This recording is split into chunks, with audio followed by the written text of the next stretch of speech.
अस्सलामुअलैकुम दोस्तों। इश्क तुमसे हुआ कि अगली किस्त होने वाली है इंतहाई जबरदस्त और दिमागदार। इस बार कहानी में लालच, जायदाद और एक नया घरेलू महाज खिलने जा रहा है।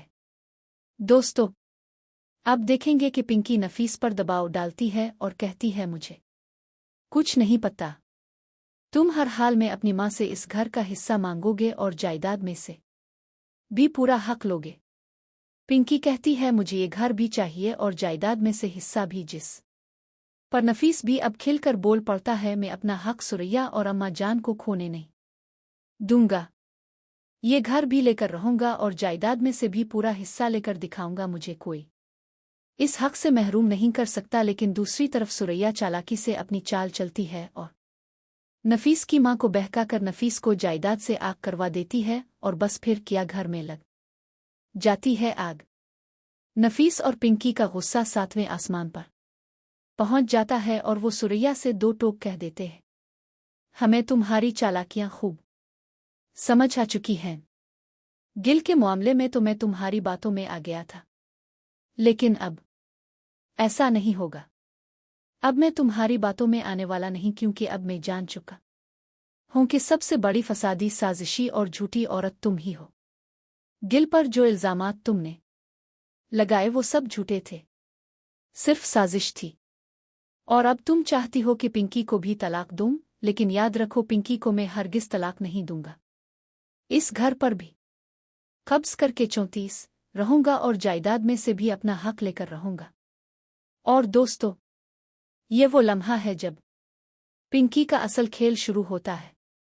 अब पिंकी बनने वाली है सरिया की सबसे बड़ी दुश्मन, क्योंकि पिंकी जान चुकी है कि गिल के साथ जो कुछ हुआ उसके पीछे सिर्फ और सिर्फ सरिया का हाथ था।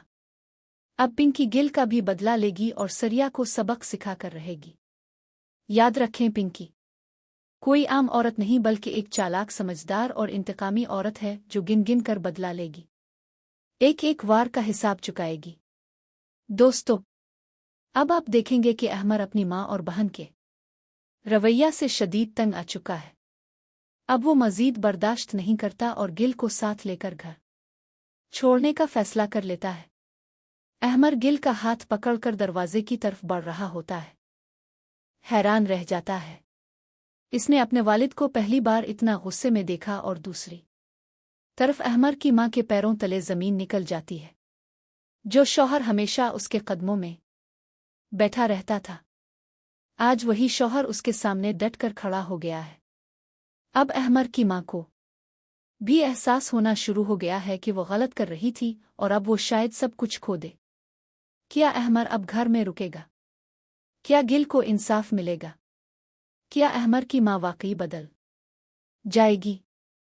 आइए, सिर्फ वक्त का झटका है। मगर अचानक अहमर का बाप आकर इसे रोक लेता है।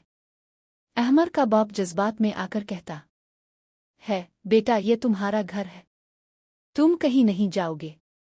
तुम क्यों गलत लोगों की वजह से अपना घर छोड़ो? दोस्तों, ये वही बाप है जो हमेशा अपनी बीवी का गुलाम रहा, जो कभी कुछ बोलता ना था, मगर इस बार वो अपने बेटे और बहू के लिए डट कर खड़ा हो जाता है। पहली बार वो अपनी बीवी से तल्ख लहजे में गुस्से से बात करता है। वो गुस्से में चीख कर कहता है, क्या तुम माँ हो? तुम्हारा अपना बेटा तुम्हारी वजह से घर छोड़ कर जा रहा है और तुम खुश हो रही हो? सुन लो, अब अगर गिल पर तुमने एक भी इल्जाम लगाया, इस पर कोई सख्ती की, तो मैं तुम्हें बर्दाश्त नहीं करूंगा। दोस्तों, ये मंजर देखकर अहमर